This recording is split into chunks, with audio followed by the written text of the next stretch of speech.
안녕하십니까. 이어서 경남 소식입니다. 전국에 한파가 몰아치면서 경남에도 아침 최저기온이 영하 10도 아래로 떨어지는 강추위가 계속되고 있습니다. 이번 주말은 올해 들어 가장 추울 것으로 예상돼 대비가 필요합니다. 김준원 기자가 보도합니다. 농민이 태어난 지 한 달도 안 된 송아지에게 방한복을 입히고 있습니다. 방한복을 입은 송아지들은 온열방에 들어가 꼼짝도 안 합니다. 축사를 바람막이로 가리고 입구도 비닐뭉치 수십 개로 에워쌌지만 매서운 추위에는 속수무책. 걱정이 많이 되지. 그 송아지들 뭐 좀 추우면은 설사도 하고 또 호흡기 애들 독감처럼 감기도 하고 그렇거든요. 합천과 거창의 최저 기온이 연일 영하 10도 밑으로 떨어지는 등 경남 전역이 영하권을 기록했습니다. 계속되는 한파로 손님들이 부쩍 줄은 탓에 전통시장 상인들은 울상입니다. 날씨가 갑자기 추위에 있어가지고요. 손님들이 많이 안 오십니다. 그래서 손님들이 많이 오셔야 이 추가 유지를 해 나가고 있을 텐데 추위로 인해서 난방비가 좀 제법 듭니다. 옷을 아무리 껴입어도 한낮 체감 기온이 영하에 머물면서 시민들도 잔뜩 움츠러듭니다. 너무 추워서 이불 밖에서 나오기가 싫고 감기가 안 걸리기 위해서 따뜻한 걸 많이 먹고 있어요. 기상청은 오는 일요일 최저 기온이 거창 영하 12도, 창원 영하 9도 등으로 올해 들어 가장 추울 것으로 예보했습니다. 북부지방에 위치한 찬대륙 고기압의 영향으로 이번 추위는 26일 화요일까지 이어지겠으며 경상남도 전 지역에서는 아침 기온이 영하로 떨어지겠습니다. 창원 기상대는 건강관리와 상하수도 동파 예방 등 시설물 관리에 주의를 당부했습니다. KBS 뉴스 김준원입니다. 공공임대아파트의 보증금과 임대료 산출을 놓고 논란이 끊이지 않고 있습니다. 임대료를 책정할 때와 취득세를 낼 때 적용하는 금액 산정 방법이 다르기 때문인데요. 이 때문에 전국에서 보증금과 분양 금액을 놓고 소송이 진행 중입니다. 송현준 기자의 보도입니다. 지난 2002년 부영이 공급한 600여 세대 규모의 임대아파트 단지입니다. 김해시에 낸 신청서를 보면 한 세대당 건축비가 6,880여만 원이라고 적혀 있습니다. 이 건축비를 근거로 보증금 1,700만 원에 월 임대료 42만 원으로 당시 책정됐습니다. 하지만 공사 이후 부영이 취득세 등을 내기 위해 자치단체에 신고한 건축비는 모두 351억 원. 상가 13개를 제외하고서라도 세대당 계산하면 5,790만 원으로 1,100만 원가량 차이가 납니다. 단지별로 차이는 있지만 저희 단지 기준으로 1,300에서 1,400 정도 세대별로 가다 책정된 걸 알고서 소송에 임하게 된 겁니다. 지난 2004년 332세대가 공급된 또 다른 임대 아파트도 사정은 비슷합니다. 공사정 세대당 건축비는 8,230여만 원이었지만 공사가 끝난 데엔 3,670여만 원이 들었다고 신고했습니다. 공사 전과 후의 차액이 무려 4,560여만 원에 이릅니다. 이에 대해 부영 측은 조경 공사비와 홍보비 등 여러 항목이 포함될 경우 실건축비는 더 많다고 해명했습니다. 주민들과 부영 측은 실제 건축비가 얼마인지를 놓고 5년째 소송 중입니다. 임대사업자들이 이것을 악용하고 있는 것이거든요. 임대주택법을 빨리 개정을 해서 실제 건축비에 준한 임대료가 산정될 수 있는 법체계 마련이 시급한 실정입니다. 이 같은 소송은 전국적으로 150건이 넘을 것으로 추정됩니다. 이 때문에 임대아파트의 건축비 산정에 대한 관련법 정비가 필요하다는 지적이 제기되고 있습니다. KBS 뉴스 송현준입니다.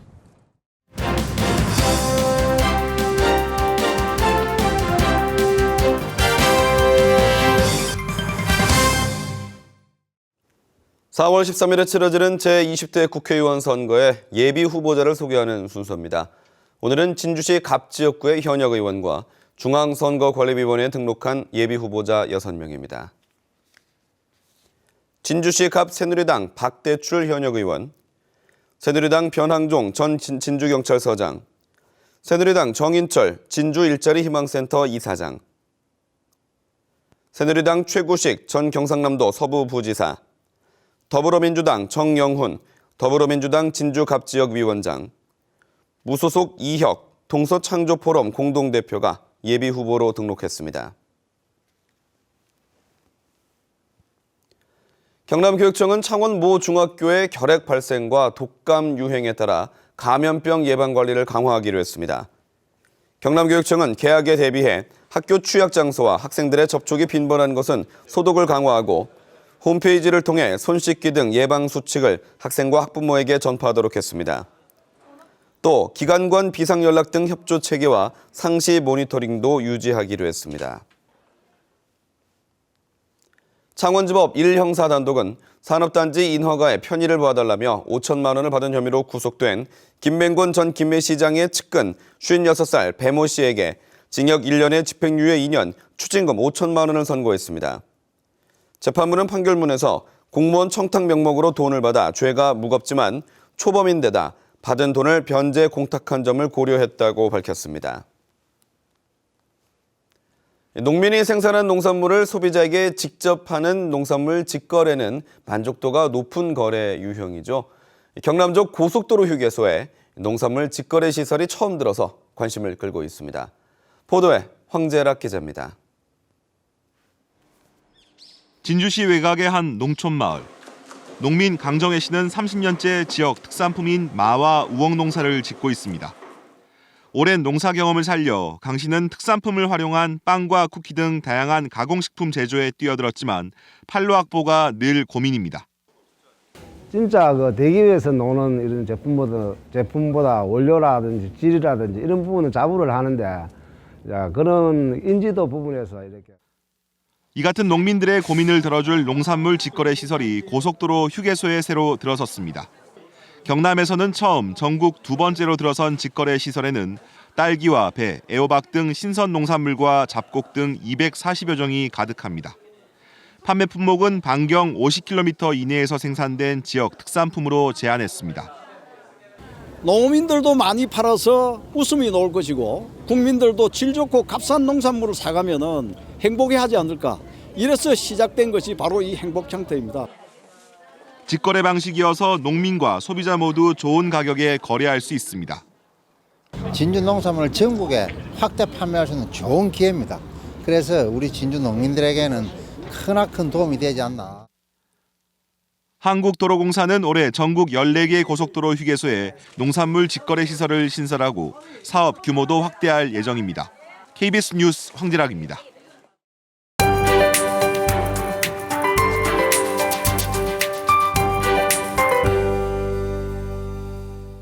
추위 대비 단단히 하셔야겠습니다. 이번 주말 동안 올 들어 가장 추운 날씨가 이어지면서 바람까지 강하게 불겠습니다. 특히 오늘 밤부터 내일 새벽 사이 내륙을 중심으로 눈 예보도 들어와 있습니다. 최고 1cm가량 쌓일 가능성이 있으니까요. 교통안전에 각별히 주의하셔야겠습니다. 이번 추위는 다음 주 화요일부터 점차 누그러지겠습니다. 낮 기온은 예년 수준을 회복하겠고 이번 주보다는 한결 공기가 부드러워지겠습니다. 오늘은 차가운 대륙 고기압의 영향을 받겠습니다. 오후로 갈수록 맑은 하늘이 드러나겠고 미세먼지 농도는 좋음 수준까지 오르겠습니다. 단 대기가 무척 건조합니다. 경남 모든 시군에 건조특보가 내려지면서 불이 나기 쉬운 모습입니다. 화재 예방에도 신경 쓰셔야겠고요. 아침 기온은 대체로 영하 3도 안팎에서 시작하고 있습니다. 여기에 낮 기온도 크게 오르지 못하면서 어제보다는 한층 추워지겠습니다. 서부 지역도 거창과 함양 영하 5도 안팎까지 떨어졌습니다. 종일 영하권을 맴도는 곳이 많겠고요. 해안 지역을 중심으로는 강풍 예비특보도 내려졌습니다.